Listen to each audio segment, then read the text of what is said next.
Hello guys, welcome back to my channel. তোমরা সবাই কেমন আছো? আশা করছি ভীষণ ভালো আছো। আর আমি একদম ভালো নেই, জানো তো। দিন দিন যে শরীরে কি হচ্ছে ভগবান জানে, একদম শরীরটা ভালো যাচ্ছে না। প্রত্যেক দিন কিছু না কিছু হয়েই যাচ্ছে। মাথা যন্ত্রণা নয়, কোমরের যন্ত্রণা নয়, পায়ের যন্ত্রণা, মানে কিছু না কিছু হয়েই যাচ্ছে। তো যাই হোক, ওসব তো হতেই থাকবে, কিন্তু আমার কাজ তো বন্ধ করা যাবে না। আমাকে তো ব্লগ এডিট করে ভয়েস দিয়ে ছাড়তেই হবে, পোস্ট করতেই হবে তোমাদের জন্য। যতই ভাবি যে আজকে ভাল লাগছে না, আজকে করবো না, কিন্তু পুরুলিয়ার ব্লগগুলো এত জমে গেছে যেগুলো যদি পোস্ট না করি পরে পরে কোনো ব্লগই আমি করতে পারছি না। মানে আমি যে বাড়ি এসে কোনো ব্লগ করব সেটা আমি কোনো পাচ্ছিই না।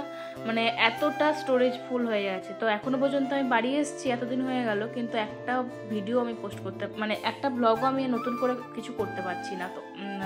তো সেই কারণে যতদিন এগুলো মানে পোস্ট করে ক্লিয়ার করতে পারছি ততদিন আমার মনে শান্তি হবে না। তো যাই হোক, দেখো, গুড মর্নিং জানিয়ে আমি কিন্তু ব্লগ স্টার্ট করে দিয়েছি। আর দেখতেই পেলে যে দিদিদের এই বারান্দার এই সেটআপটা নতুন হয়েছে। মানে কালকে যখন হয়েছিল তখন আমি বিকালবেলা হচ্ছিল, তখন আমি ঘুমিয়েছিলাম। তো সেই কারণে আমি দেখাতে পারিনি। তো পরের দিনে সকালে উঠে তোমাদের সাথে শেয়ার করলাম যে বারান্দাটা দেখো কত সুন্দর গ্রিল দিয়ে পুরোটা কিন্তু কভার করে দিয়েছে। প্রত্যেকের ফ্ল্যাট, মানে যারা যারা থাকে আর কি, প্রত্যেকের রুমেতেই বারান্দাতে এই জিনিসটা করা আছে, কিন্তু শুধুমাত্র বড়দিদের ফ্ল্যাটটাতেই করা ছিল না। সেজন্য কালকে করে দিয়েছে দাদা। কারণ সানা যেহেতু বড় হচ্ছে, ও না ওর নিজের একটা টুল আছে, ও ওটাতে পা দিয়ে ওই যে খোপগুলো আছে ওটাতে পা দিয়ে না উকি ঝুঁকি মারবে। তো সেই কারণে আরও করা। কিন্তু যেটা মেন, ওই যে উকি ঝুঁকি মারছিল ক্রস করাগুলো, কিন্তু ওইগুলোতেই না একটা করে থাকেনি। তো ওইগুলোতে আর একটা করে বসাতে হবে, দেন তবেই স্বস্তি বা শান্তি পাওয়া যাবে, নাহলে বড্ড ভয় ওকে নিয়ে। তো যাই হোক, এদিকে কিন্তু চলে এসছে। আর দিকে দেখো, দাদা কিন্তু সকালবেলা ব্রেকফাস্টের জন্য ইডলি এনেছে, তারপরে ডালের বড়া এনেছে, সোমবার যেসব হয় আর কি। তো সেসব সাউথ ইন্ডিয়ান খাবার এনেছে আজকে। তো চলো আমরা খেয়ে নেবো। আর বিছানাপত্র বাগানো হয়ে গেছে। এদিকে বড়দের কিন্তু মোটামুটি রান্না টান্না কমপ্লিট হয়ে গেছে। ওই বেগুন ভাজা, তারপরে মাছের তেল ঝোল করেছিল, কালকে চিকেন ছিল। আর দেখো, আজকে ভাই আসার কথাও ছিল, তো ভাই ফাইনালি এসে গেছে। তো ভীষণ মজা হচ্ছে। তোমরা সবাই বলছিলে না তোমরা সবাই গেছো, ভাই কেন যায়নি, ভাইকে কেন নিয়ে যাওনি কোথাও। তো ভাই ওর নিজের ইচ্ছাতেই আমাদের সাথে আসেনি। মানে দেখো, যতই হোক আমাদের পড়াশোনা নেই বলে ওর পড়াশোনা নেই। ও হচ্ছে এখন 11-এ পড়ছে আর সায়েন্স নিয়ে পড়ছে। তো ওর তো একটু চাপ, প্রাইভেট টিউশন সবসময় লেগেই থাকে। তো সেই জন্য ও মানে চাইলেই ইচ্ছে করলেই আসতে পারে না কোথাও। তো এটা ঝাড়খণ্ড স্যারেদেরকে ম্যানেজ করে এসেছে 2-3 দিনের জন্য। তো এক ব্যাগ কী সব সবজিও নিয়ে এসছে, মানে আমার মামা বাড়ি থেকে পাঠিয়েছে, মেজো মামাদের বাড়ি থেকে আর কি। প্রচুর সবজি পাঠিয়েছে। আর আমার বাবা দিয়েছে আলু। তো ওইদিকে দেখো, বরবটি, গাজর, বেগুন, তারপরে নতুন আলু, পুরনো আলু সব কিছু মিক্সড করে, তারপরে এঁচোড়, আরে সব কিছু দিয়েছে, মানে প্রচুর সবজি। বড়দি বলছে যে এত সবজি নিয়ে আমরা কি করব, মানে দুজন খাই, তো এত সবজি পাঠিয়েছে। বলছে তোরা ফেরত নিয়ে চলে যাবি, এত সবজি আমার রাখারই বাড়িতে জায়গা নেই। এত বাড়ি, বড় বাড়ি, কিন্তু তাও ওর নাকি রাখার জায়গা নেই। বলছে তোরা নিয়ে চলে যাবি, আমাদের এত রান্না আমরা করতে পারবো না। আর এদিকে এঁচোড়টা তো মানে সানাকে হাত দিয়েছিলাম, কাটা কাটা, তো সেজন্য উ উ উ করছিল আর কি। আর এদিকে ভাই বড়দিয়া সানার জন্য কিটক্যাট চকলেট এনেছে। কিটক্যাট খেতে আর ডেয়ারি মিল্ক খেতে খুবই ভালোবাসি আমরা, তো সেই জন্য এনেছে। তো আমরা সবাই মিলে ভাগ করে করে খেয়ে নিলাম। এবার ভাই চান টান করবে। এদিকে বড়দিদও স্নান টান হয়ে গেছে। আর দেখো, এই যে বারান্দায় এটা করে এত সুবিধা হয়েছে, প্রচুর জিনিসপত্র মেলা যাচ্ছে, প্রচুর। আর ছাদকে যাওয়ার কোনো প্রয়োজনই নেই, ভীষণ সুবিধা হয়েছে। এবার ক্লিপ এনে এনে শুধু আটকে দাও। আর ক্লিপ আরে সব কিছু আমরা কিনতে যাব, সেসব ব্লগও আসবে আস্তে আস্তে। তোমরা একটু ওয়েট করে যাও, অনেক সুন্দর সুন্দর ব্লগ আসবে। তো চলো আমি স্নান টান করে তোমার সামনে আসছি। তো দেখো, আমাদের ফাইনালি কিন্তু আমার চান টান হয়ে গেছে। ওদিকে বোন, ভাই, সানার সবার খাওয়া হয়ে গেছে। আমি আর বড়দি বাকি ছিলাম। তারপরে দাদাও এসেছিলো আর কি অফিস থেকে, তারপর দাদাও খেয়ে চলে গেল। এরপরে আমি আর মানে বড়দি খেতে বসবো। এই যে পাতি সব নিয়ে নিয়েছে। আর আমার জন্য 1 পিস চিকেন রেখেছে ভাই, বলছে তুই খেতে ভালোবাসিস, তোর জন্য একটা রাখছি নে। তো আর এই 1 পিস চিকেন, মানে চিকেনের গন্ধ শুনে শুনে, মটনের গন্ধ শুনে 1 পিসই হোক 2 পিসই হোক, আর যদি শুধু ঝোলটাই থাকে আমি সেটা খেয়ে, মানে সেটা শুনেই আমি খেয়ে নেবো, এতই ভালো লাগে বাসি জিনিসটা আর কি। তো এদিকে আমরা খাচ্ছি আর উনি টেবিলের তলায় ঢুকে এসব করছেন। ওনার যখনই খাবো এসব ওর টেবিলের তলায় এসে কুকি করতে, খেলতে খুব ভালোবাসে, মানে এসব করতেও ওকে খুব ভালোবাসে। তো চলো আমরা তাহলে খেয়ে নিই। আর উনি এদিকে খেলতে থাকুক, তারপরে আমরা আবার রেডি হয়ে এক্ষুনি বেরোবো। তো তোমরা দেখতে থাকো।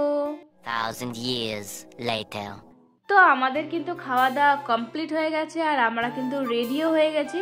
আর আজকে বিকেলই রেডি হয়ে গেছি, কারণ একটু লেট হবে আর তাড়াতাড়ি বাড়িও ফিরতে হবে। তো সেই কারণেই বেশি রাত করবো না, তার জন্য তাড়াতাড়ি বেরিয়ে পড়লাম, যাতে সানাকে এসে আবার 6টার মধ্যে খাওয়াতে হবে। তো তার মধ্যে আমাদেরকে বাড়ি ফিরতে হবে। তো চলো, এখন বাজে কটা, ওই 4:30 এরকম বাজবে বোধহয়। তো আমরা সবাই মিলে বেরিয়ে পড়ছি, ভাইও এসেছে। তো ভাইকে নিয়ে, ও সবসময় আবার বাড়িতে থাকতে ভালো লাগে না, বসে থাকতে। তো ওকে আনলে তো সবসময় বাড়ির বাইরেই যেতে হবে, এরকম ব্যাপার। আর এই ব্যাগটা বিগ বাজারের ব্যাগটা কেন নিয়েছি, বাজার কলকাতার ব্যাগটা কেন নিয়েছি বলতো, আসলে যেটা মিস্টার ভদ্রের জন্য যে জামাটা এনেছিলাম না, সেটা আমার অতটা খেয়াল হয়নি। আমি অনেকটা ছোট সাইজ নিয়ে ফেলেছি, তো ওইটা আর একটু বড় সাইজ নিতে হবে। তো সেই কারণে পাল্টাতে হবে।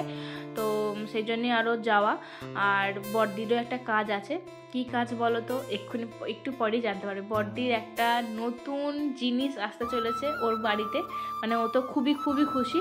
ওর নাকি আজকে ওটা আনতে হবে। তো আমরা থাকাকালীনই ওকে এটা আনতে হবে, আর সব কিছু গুছিয়ে যা তাড়াতাড়ি রাখতে পারে। তো ওর নাকি জিনিস গুছিয়ে রাখতে পারছে না কোথাও, প্রচুর এদিক ওদিক হয়ে যাচ্ছে। ওর জিনিস এদিকে হয়ে যাচ্ছে, ওর জিনিস সেদিকে হয়ে যাচ্ছে, এরকম। সেই কারণেই আর কি ওই জিনিসটা এখনই কিনতে হবে। তো ফাইনালি আমরা বেরিয়ে পড়েছি টোটোওয়ালার সাথে কথা বলে।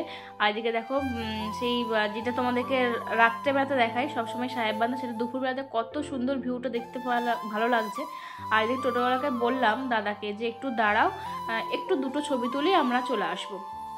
এদিকে বোনকে মন্দিরটাও দেখালাম। তারপরে যে এখানে ওই আই লাভ পুরুলিয়া যেটা আছে না, ওটাতে দুটো ছবি তুলবো আর কি, সেই জন্যই দাঁড়াতে বললাম টোটোর কাকুটাকে। তো দাঁড়ালাম, দাঁড়িয়েছে কাকু। আর একটা প্যাসেঞ্জারও ছিল, ভাই ও হচ্ছে মাধ্যমিক পরীক্ষা দিচ্ছিলো বা কিছু একটা, তখন মাধ্যমিক পরীক্ষা চলছে সেই সময়।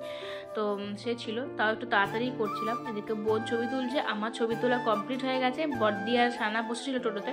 তো আমি বললাম যে তোরাও তুলে নিস, যেহেতু দাঁড়িয়ে আছে সেহেতু তুই তুলে নে। তো মোটামুটি তুলে নেওয়া হয়েছে। আর তোমার সাথে তো এইগুলো পোস্টও করেছি, শেয়ারও করেছি। পুরুলিয়া আসলে এই যে জিনিসগুলো কি, পরে যখন বাড়ি যাব এইগুলো কি মিস করব। এই ধরো এখন ব্লগগুলো এডিট করি, ব্লগগুলো পোস্ট করি, ছবিগুলো যখন দেখি বড্ড মনটা খারাপ হয়ে যায়, বড্ড এত মন খারাপ লাগে সানার জন্য, বড়দির জন্য, তার পুরুলিয়াটার জন্যই ভীষণ মন খারাপ লাগে। আগে কি হতো, আগে সানা থাকতো না, সেজন্য না যেতে ভালো লাগলো, ভীষণ বোরিং লাগতো। কিন্তু এখন সানা আছে তো বোরিং লাগার কোনো কথাই আসে না, প্রশ্নই ওঠে না। ও সবসময় সবাইকে এন্টারটেন করে যাচ্ছে, সব সময় যতক্ষণ না ঘুম চোখে আসে ততক্ষণ সবাইকে ও এন্টারটেন করেই যায়। মাঝে মাঝে আমরা বিরক্তও হয়ে যাই, তবু ও এন্টারটেন করতে ছাড়ে না। তো যাই হোক, আমরা কিন্তু কাজ সেরে নিয়েছি। অমৃত ফার্নিচারে এসেছিলাম, দেখতেই পেলে, এখানেই আমাদের কাজ ছিল। হ্যাঁ, বড়দি একটা ওয়ার্ড্রপ কিনবে করছিল অনেকদিন থেকেই, কারণ ওর জামাপত্র নাকি, জামা আর সব কিছু নাকি ধরছে না, দাদা নয় সানা ভাগ বসিয়ে দিচ্ছে। তো একটা আলমারি আছে, সেটাতে হচ্ছে না। তো সেই কারণেই আবার একটা কিনতে হবে। আর এমনিতেও দেখবে জিনিসপত্র রাখার একটু জায়গা চাই, জামাপত্র রাখার জন্য। একটা আনলা তো নেই, আনলা থাকলে আরও খুব ভালো হতো। বাট ওই যে একটা ওই রুমটাতে একটা যে খোপ আছে না, ওইটাতেই ও সুন্দর করে রাখে, গুছিয়ে গেছে। তো তারপরে দেখো, এদিকে আমরা কিন্তু চলে এসেছি। আর এদিকে ভাইকেও দিদি কালকে আমাদেরকে যে সোয়েটারগুলো কিনে দিয়েছিল, ভাইকেও একটা কিনে দিল। ও স্কাই ব্লু কালারটা নিয়েছে, সেদিনে তো বলছিলাম আমি। আর মিস্টার ভদ্রর জন্য আমি যেটা পরে আছে সেটা দেখছিলাম, কারণ এই সোয়েটারগুলোর উপরে না অফার চলছিল, যেহেতু স্টক ক্লিয়ার হচ্ছিলো সেজন্য অফার চলছিল। তো অফারটা আজকেই নাকি উঠে গেছে, বা এই অফারটা যখন রিটার্ন করতে গেলাম তখন নাকি আর রিটার্ন নেবে না। তো সেই জন্য আমি আর রিটার্ন করতে পারলাম না। ওই সেম জিনিসই আমাকে আবার এল সাইজটা নিতে হলো। একটা এস সাইজ নিয়েছি, একটা এল সাইজ নিতে হলো। এল সাইজটা ওকে দিয়ে দেবো, এস সাইজটা আমি জ্যাকেট হিসেবে পরবো, বা আমার বন্ধুরা যদি কেউ নেয় তো তাদেরকে দিয়ে দেবো। সোম টোম তো বলেছি, তো সোম যদি নেয় তো ঠিক আছে, দিয়ে দেবো ওকে। তো এই যা। আর খুবই সুন্দর সফট সোয়েটারগুলো, এত সুন্দর না, খুবই গরম। তো কম দামে অনেক সুন্দর সুন্দর জিনিস পেয়েছি, খুবই হ্যাপি আমরা। আর এদিকে রাস্তাঘাটগুলো এত সুন্দর লাগে এই সন্ধ্যাবেলা হয়ে গেলে, চারিদিকে লাইটে ঝলমল করে, তো ভীষণই ভালো লাগে। আর এদিকে বড় দিদি বলেছে আজকে আমি ফুচকা খাবোই, আমি ফুচকা থেকে আমি আর থাকতে পারছি না, তোরা কেউ খাবি?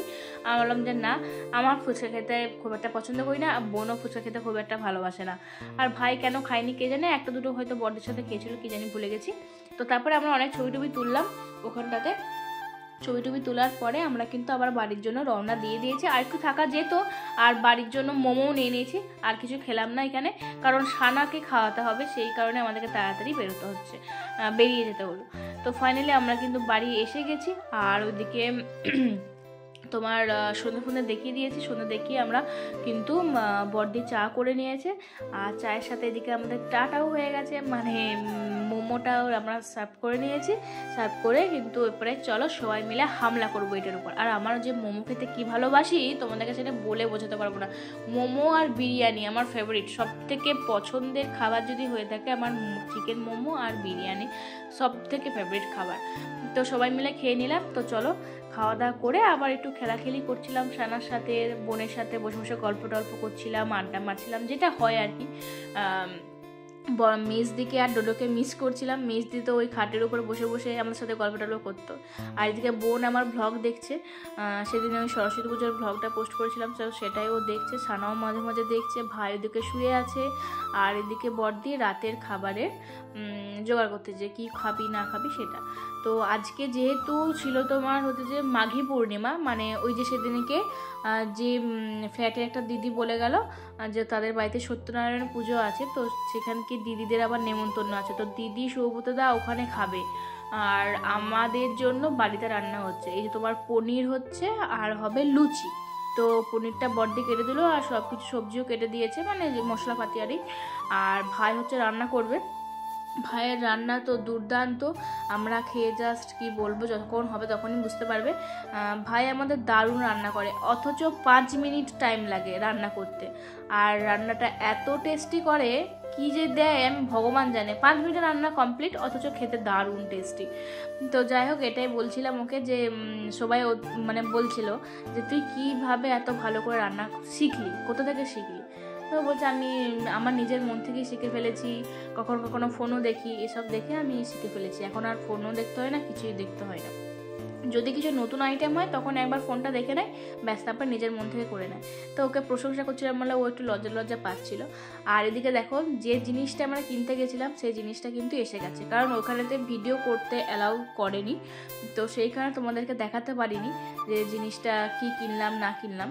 তো ফাইনালি এই যে আমাদের চলে এসছে ওয়ার্ড্রপ, একটা ছোট্ট খাট্ট সুন্দর দিদির একদম পছন্দের জিনিস, আর মানানসই এই রুমটার জন্য। আর দেখো সব কিছু কিন্তু ব্ল্যাকই আমরা নিয়েছি যাতে ম্যাচ করে। তো বড়দি তো ভীষণ ভীষণ খুশি হয়ে গেছে, আর আমরাও ভীষণ খুশি হয়েছি, কারণ জিনিসটা দেখতে না খুবই সুন্দর হয়েছে ছোটোখাটোর উপর। আর যতটা ফোনেতে ছোটো লাগছে ততটা কিন্তু ছোটো নয়, যথেষ্ট ঠিকঠাক, মানে বড়দি বা সানার জন্য একদম যথেষ্ট ঠিকঠাক। বা যদি দাদা আর সানার রাখে সেটাও ঠিকঠাক হবে, বা যদি অরিজিনালি জামাপত্র রাখে সেটাও ঠিকঠাক হবে। একদম খুবই সুন্দর এসছে। আর খোপগুলো অনেক বড় বড় ছিল, স্পেসটাও অনেকটাই বড় ছিল। তো যাই হোক, দিদি তো এখনই সুন্দর করে সাজিয়ে দিবে। আর দেখো খাটটাও কালো কালার, মানে ব্ল্যাক কালার, দরজাও ব্ল্যাক কালার, আয়নাটাও যেটা লাগিয়েছে সেটাও ব্ল্যাক। আমরা এসে এগুলো সব নতুন দেখলাম, যদিও দিদি ভিডিও করে সব কিছুই দেখায়, কিন্তু আমরা এসে এটা নতুনভাবেই দেখলাম। তোমাদের সাথে তো আগে পরের লুকটা শেয়ার করিয়েছি শর্টসে, আর এখন দেখো কেমন লাগছে অবশ্যই জানাবে দিদির রুমটা। মানে নিজের হাতে যখন সংসারটাকে আস্তে আস্তে করে গুছায় সুন্দর করে, তখন কিন্তু ভীষণ মজা লাগে দেখবে। একটু একটু করে গুছিয়ে গাছিয়ে রাখবো। আর আমরা মানে ঘর গুছিয়ে রাখতে, পরিষ্কার পরিচ্ছন্ন রাখতে ভীষণ পছন্দ করি। একদম অগোছালো জিনিসটা আমরা কেউই, আমার মা থেকে শুরু করে আমরা 3 বোন কেউই পছন্দ করি না। তো সেই কারণে সবসময় টিপটাপ করে যাতে থাকে, একটা ধুলো থাকতে দিই না আমরা। আর বিছানাটাকেও সবসময় টান টান করে রাখারই চেষ্টা করি, মানে সবসময় গুছিয়ে গাছিয়ে রাখতেই পছন্দ করি। আমার মা যেমন হয়েছে আমরাও সেরকমই হয়েছি। তো যাই হোক, এদিকে তো দাদা আর দিদি বেরিয়ে গেল, দাদা আসতে মিষ্টি ফিষ্টি আনতে দাদা ওর চলে যাচ্ছে। এদিকে দাদা বলছে যে তোদেরকেও যেহেতু বলেছে তো একজনের যাওয়া উচিত, সেজন্য ভাইকে নিয়ে গেল ওখানে খেতে, ছাদেতে খাওয়ানো হবে। আমরা আর যাইনি। এদিকে সানা বলছে আমার মা কোথায় গেল মানে বলতে পারছে না, অথচ বলছে মানে উ হা উ এরকম করছে আর কি। তো আমরা বললাম যে থাক, এক্ষুনি চলে আসবে, তুই আমাদের সাথে খেলো। তো এইদিকে আমরা এবারে লুচি বেলবো, যেহেতু ওরা চলে গেছে ওদেরকে এসে আর করতে হবে না। আমি বললাম যে আমি লুচি বেলে দিচ্ছি, আজকে আমি বেলছিলাম বলে বোন বলছে তাহলে থাক, ছিটিয়ে যাবে যখন, ওরা আসতে করতে দেরি হয়ে যাবে, তো চল আমরা দুজন মিলেই করে নিই। তো সেই জন্য আমরা দুজন মিলেই যতটা পারছিলাম করে নিচ্ছিলাম, কোনো অসুবিধা হয়নি। এই প্রথমবার করছিলাম, মানে আমি লুচিটা প্রথমবার বেলিনি, কিন্তু বোন প্রথমবার লুচিটা থাকছিল, তো বেশ ভালোই হয়েছে। আমি না ভিডিও করেছিলাম, কিন্তু নাকি ভিডিও করিনি কে জানে, মনে পড়ছে না। বোনের ওই লুচি ছাকার ভিডিওটা আমার কাছে এই মুহূর্তে নেই, তো সেই কারণে আমি আর দেখাতে পারলাম না। ও খুব সুন্দর, এই ফার্স্ট টাইম করেও কিন্তু খুব সুন্দরভাবে লুচিগুলো, এই সব লুচিগুলো বেলে ফেলেছে, এই সরি মানে ছেঁকে ফেলেছে। আর তারপরে তো আমরা সব খাওয়া দাওয়া করেও নিলাম। এদিকে দেখো দিদি আরে সবাই চলে এসছে, ওই 10টা 15 মতন বাজে, এরপরে আমরা সব খেতে বসবো। আর এদিকে ভাইকেও বলছিলাম, মানে বোন আরে বলছিল যে কী যে হয়েছে, দুর্দান্ত হয়েছে, বিশ্বাস কর দুর্দান্ত হয়েছে। সত্যি তাই, দেখতেও যতটা সুন্দর ততটা খেতেও সুন্দর হয়েছিল, দারুণ টেস্টি। আর আমরা সব লুচি নিয়ে বসে পড়েছি, চলো এরপর খাওয়া দাওয়া করে নেবো। সবার তো খাওয়া দাওয়া কমে, দিদি আরে এসে বলছিলো যে আমি আবারও খাবো, কারণ পনির দিয়ে লুচি খেতে খুবই ভালো লাগে। কিন্তু ওখানটা লুচিও হয়েছিল, পনিরও হয়েছিল, আবার খিচুড়িও হয়েছিল, তো অনেক কিছুই ওখানে হয়েছিল। তো চলো আজকের মতন ব্লগটা আমি এখানেই শেষ করলাম। যদি ভালো থাকে অবশ্যই লাইক কমেন্ট শেয়ার করতে একদম ভুলবেন। দেখা হচ্ছে পরের ব্লগে খুব তাড়াতাড়ি। তুমি ভালো থাকবে, সুস্থ থাকবে, বাই।